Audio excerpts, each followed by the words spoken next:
Salut tout le monde, j'espère que vous allez bien. Je suis tellement heureux de vous retrouver. Ça y est pour le lancement de Destination Coupe du Monde, abréviation DCDM, une série de 12 épisodes avant le début de la Coupe du Monde 2022, comme en route pour l'Euro sur la chaîne. Si vous étiez là, vous vous souvenez probablement de notre série.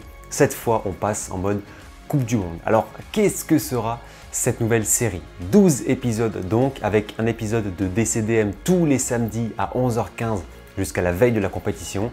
C'est simple, ça veut dire que tous les samedis sur la chaîne à 11h15, vous retrouverez votre rendez-vous hebdomadaire et ce jusqu'au 19 novembre 2022, veille du match d'ouverture.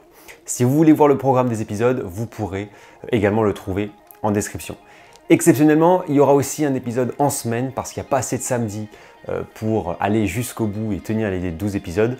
Et cet épisode sortira en semaine en septembre. Et enfin, dernière info, l'ultime épisode le 19 novembre sera peut-être un live YouTube pour échanger sur la Coupe du Monde, pronostiquer et pour vous faire gagner un cadeau. C'est pas sûr que ce soit un live, c'est pour le moment qu'une idée, mais je vous donnerai plus d'infos une fois que ce sera plus clair. Voilà pour la présentation globale. N'hésitez pas pour soutenir cette nouvelle série et si mon contenu vous plaît, à liker la vidéo, vous abonner, activer la cloche. C'est gratuit et c'est un soutien vraiment important pour moi. Et puis on est parti pour l'épisode 1 consacré à la présentation générale de la Coupe du Monde, de son histoire, de son évolution, mais aussi des grands moments et des grandes nations. Parlons d'abord de son histoire, puisque la Coupe du Monde est quand même une vieille compétition, fondée avant la Seconde Guerre mondiale et qui est une initiative française. Dans les années 1910-1920, le football se développe petit à petit à l'échelle des sélections nationales et des institutions, mais à l'époque, la meilleure compétition du monde pour les pays de football, c'est les Jeux Olympiques. Le Français Jules Rimet, président de la FIFA, et son acolyte Henri Delaunay décident alors de la création d'une compétition internationale où se rencontreraient les plus grandes équipes de football de chaque continent. Cette idée est validée en 1928 lors du congrès de la FIFA qui décide que la compétition se tienne tous les 4 ans et que la première Coupe du Monde de l'histoire se dispute en Amérique du Sud, en Uruguay, qui est à l'époque la meilleure équipe du monde. Vous le savez si vous avez vu notre dernier Zoom sur le foot, petite fiche en haut à droite. La Coupe du Monde est ainsi née en 1930 et elle voit 13 équipes participer, dont seulement 4 équipes européennes qui font le déplacement en bateau. La compétition sera remportée par le pays hôte et favori, l'Uruguay. J'ai envie de vous montrer l'évolution de cette Coupe du Monde au fil du temps, le long film qui s'est déroulé tout au long de cette histoire riche et l'évolution de son format parce que la Coupe du Monde n'a pas toujours été avec 32 nations, loin de là. En 1934, l'Italie fasciste accueille le mondial et 16 équipes qui s'affrontent directement dans un tour à élimination directe. Les phases de groupe n'existent pas et on commence dès les 8e. L'Égypte est le premier pays africain à jouer la compétition. L'Italie de Giuseppe Meazza remportera sa première finale en 1934 contre la Tchécoslovaquie, puis une deuxième étoile en France contre la Hongrie. L'Italie devient la première nation de l'histoire à conserver son titre. La Seconde Guerre mondiale annule les projets de Coupe du Monde 1942. Le football mondial se stoppe. La FIFA reprend son activité en 1946 et reconduit la Coupe du Monde en 1950 au Brésil et en 1954 en Suisse. Et on a là un format totalement différent, totalement nouveau, puisque les phases de poule apparaissent dans la compétition. 13 équipes participent en 4 groupes, seuls les 4 premiers des 4 groupes sont qualifiés pour une poule finale. Tout le monde s'affronte et les 2 premiers de la poule finale sont directement qualifiés pour la grande finale, en l'occurrence le Brésil et l'Uruguay en 1950. C'est le fameux épisode du Maracanazo et la victoire des Uruguayens 2-1 en finale de Coupe du Monde devant 200 000 supporters brésiliens au Maracana. En 1954, en Suisse, nouvelle modification dans le format puisque la poule finale est abandonnée pour laisser place à un tableau final avec des quarts, demi et finale. Les 16 équipes sont réparties en 4 groupes de 4, les 2 premiers de chaque groupe sont qualifiés pour la suite de la compétition. A noter que pour cette Coupe du Monde, première participation pour un pays asiatique indépendant, c'est la Corée du Sud, mais l'Europe représente toujours 75% des pays engagés. Cette Coupe du Monde est super agréable à suivre, beaucoup de buts, beaucoup de spectateurs, presque 1 million en cumulé au stade, et puis des équipes assez incroyables comme celle de la Hongrie, qui était à l'époque quasi imbattable. C'était la Hongrie de Puskás, Kosic ou Božič, qui perd en finale de la Coupe du Monde contre l'équipe d'Allemagne, qui remporte son premier sacre et qui avait pourtant perdu 8-3 contre les Magyars en poule. C'est le miracle de Berne, l'arrivée de l'Allemagne au plus haut niveau footballistique et une forme d'espérance d'un futur meilleur pour ce pays qui à l'époque en reconstruction est divisé en 2. Parce que oui, j'aurais dû préciser, mais c'est bien l'Allemagne de l'Ouest qui gagne la 5e Coupe du Monde de l'histoire. Ce nouveau format à 16 va perdurer pendant plusieurs Coupes du Monde. En 1958 en Suède, c'est le Brésil du tout jeune Pelé qui s'offre le premier mondial de son histoire, 8 ans après l'échec du Maracana face au pays hôte, la Suède. 4 ans après, du côté du Chili, le Brésil reconquiert son titre contre la Tchécoslovaquie et devient la deuxième équipe de l'histoire après l'Italie à remporter 2 Coupes du Monde d'affilée. C'est le Brésil de Garrincha qui sera élu meilleur joueur de la compétition. Pelé sera lui blessé après le deuxième match en 1962. En 1966, la Coupe du Monde pose ses valises en Angleterre et ce sont les Three Lions qui remportent le sacre face à l'Allemagne de l'Ouest, le premier et seul grand titre de la sélection anglaise, leur seule finale de Coupe du Monde, une finale mythique d'ailleurs qui est allée jusqu'en prolongation avec un score de 4-2 et un 3e but anglais qui restera dans la légende et dans la polémique parce qu'on ne saura véritablement jamais si le ballon est rentré dans les cages sur cette action à la 100e minute de jeu. En 1970, au Mexique, passage à une nouvelle décennie et une nouvelle Coupe du Monde, toujours avec un format inchangé à celui de 1954 et qui voit le Brésil battre l'Italie 4-1 au terme d'une finale véritablement magnifique, un des plus beaux matchs de la Coupe du Monde et la consécration d'une équipe brésilienne absolument merveilleuse. 3e Coupe du Monde pour Pelé et 3e Coupe du Monde pour le Brésil qui prend à cette époque seule la tête des pays les plus titrés de la compétition devant l'Italie et l'Uruguay. Le Brésil attendra plus de 20 ans pour regagner une Coupe du Monde. En 1974, le format de la Coupe du Monde est quelque peu modifié. Le nombre d'équipes reste de 16, mais le tableau final est abandonné et les 8 équipes qui ont passé les phases de poule aux 2 premières places sont à la place réparties dans 2 nouvelles poules de 4, les 2 vainqueurs des poules s'affrontant ensuite pour la finale, un peu à l'image de ce qui existait en 1950. En 1974, c'est l'Allemagne de l'Ouest qui accueille la compétition, qu'elle a gagnée en 1954 et qu'elle va regagner 20 ans plus tard contre les Pays-Bas de Cruyff et leur incroyable football total qui a ébloui le monde. Les Oranges étaient les favoris. Ça fait partie des équipes comme la Hongrie de 54 qui auraient mérité de soulever un trophée mondial. En 1978, l'Argentine accueille la Coupe du Monde. Une nouvelle fois, le pays hôte remporte le trophée. Malgré le contexte délicat marqué par la dictature de Videla et le coup d'État 2 ans plus tôt, l'Argentine brille, notamment grâce à Mario Kempes, et remporte devant son peuple le premier mondial de son histoire face aux Pays-Bas qui perdent une nouvelle fois en finale, comme 4 ans plus tôt. Après la Tchécoslovaquie qui a perdu en 34, 62 et la Hongrie, défait en 38 et en 54, les Pays-Bas deviennent ainsi la 3e nation à échouer 2 fois en finale de Coupe du Monde. En 82, en Espagne, 12e Coupe du Monde de l'histoire, c'est l'entrée dans les années 80 avec des joueurs et des compétitions absolument exceptionnelles. Et en 82, on a un élargissement puisque la compétition passe de 16 à 24 équipes. On passe de 4 groupes de 4 à 6 groupes de 4. Les 2 premiers de chaque groupe sont qualifiés, ce qui fait qu'on a donc 12 équipes qualifiées à la fin du premier tour.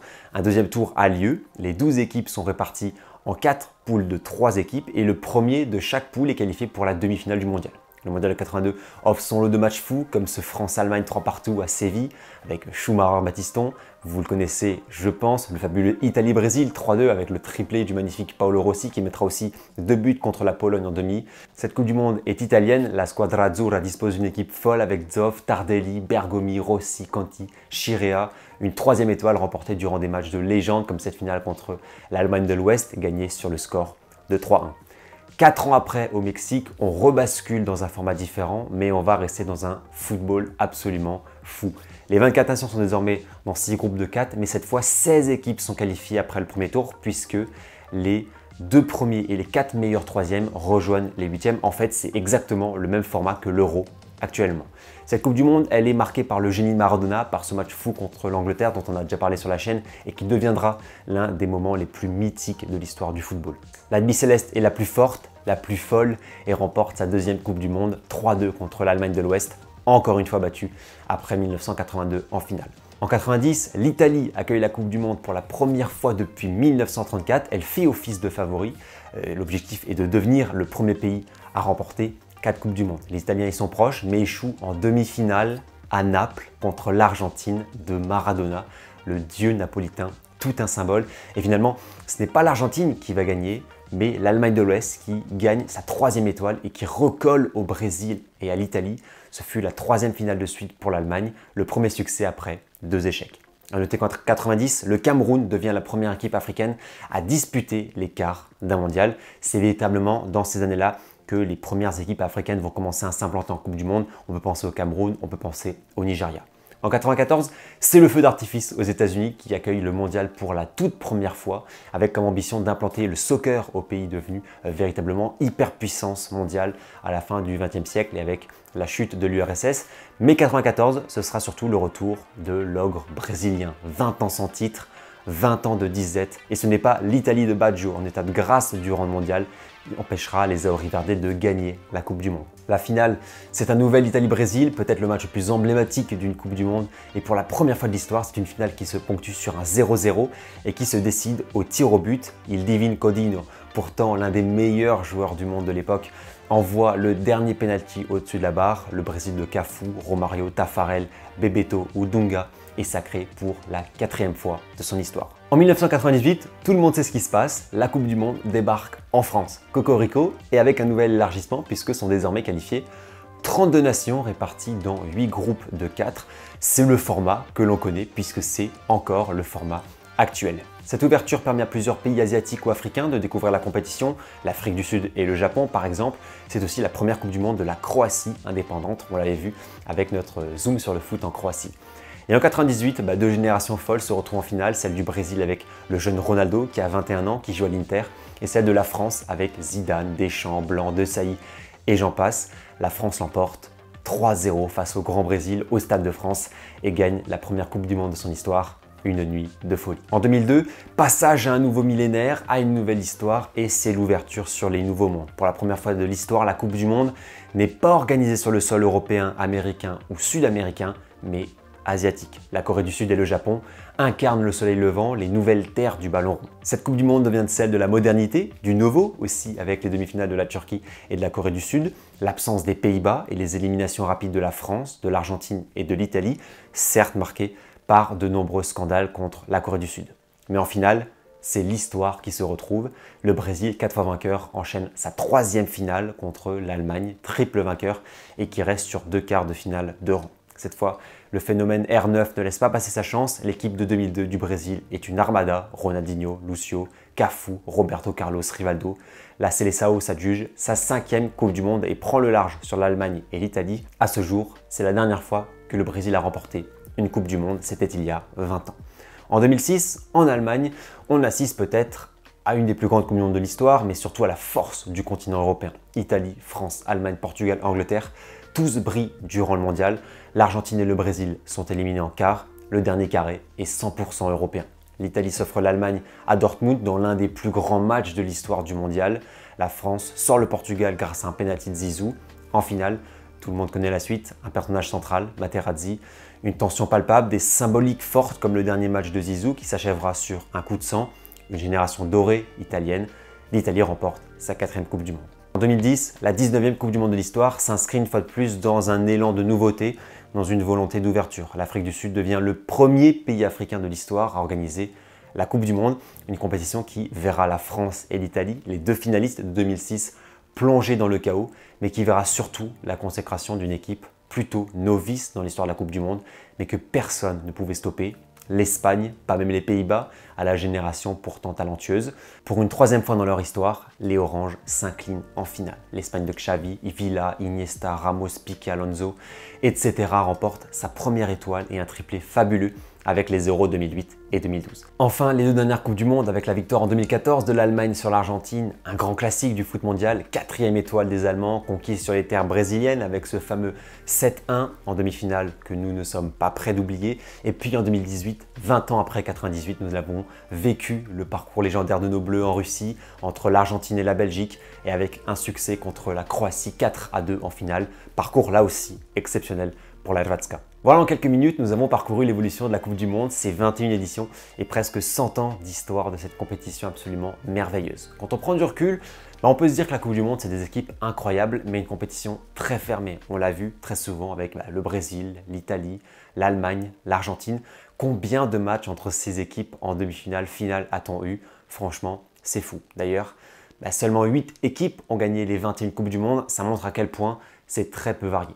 Si on analyse un peu l'historique de cette Coupe du Monde, de ces Coupes du Monde, on peut se dire aussi à quel point le poids du pays hôte est important. Sur les 21 éditions, 6 fois le pays hôte a gagné, 13 fois le pays hôte est présent au moins dans le dernier carré et une seule fois seulement le pays hôte n'est pas sorti des poules, c'est l'Afrique du Sud en 2010.